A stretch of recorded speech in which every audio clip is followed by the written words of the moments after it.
we are ready to get started. Let's go ahead and stem our flowers.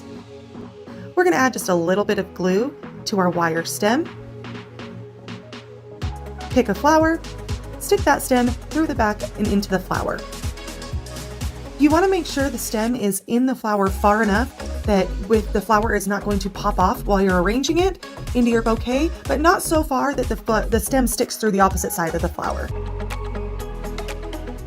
Now we're going to go ahead and keep arranging, just adding flowers to that outer layer, giving us a nice rounded look, but also giving it the bouquet a bit of a domed shape. You don't want a flat pancake bouquet, and this is a good way to get a nice, just a little bit of a dome, just a little bit of a layered bouquet look. Now let's add our filler.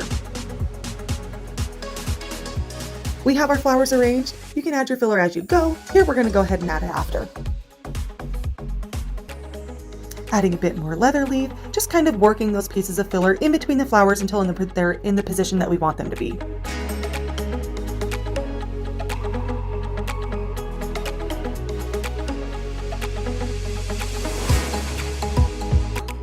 Here we're adding our little pigs of baby's breath, just to give it a little pop.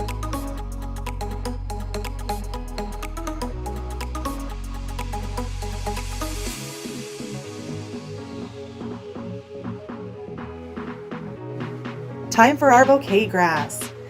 Bouquet grass is an awesome way to finish off your bouquet. We are just going to start by laying it out, grabbing small bunches of it, and just kind of layering it around the stems of our bouquet.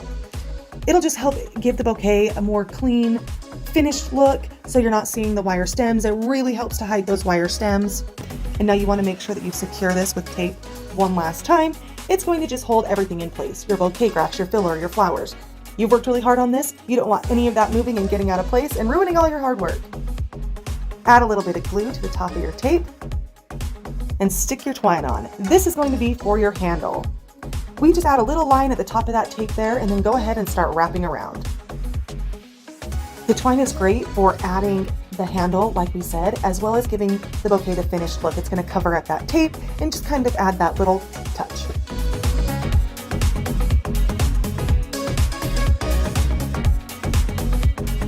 Snip the end of your twine there. If you have a little tail, you can snip the rest of that off, or you can glue it down. Now we're just going to trim up the end of our stems here as well as our bouquet grass. Just give the end of the bouquet a finished clean cut. And there is your bridal bouquet.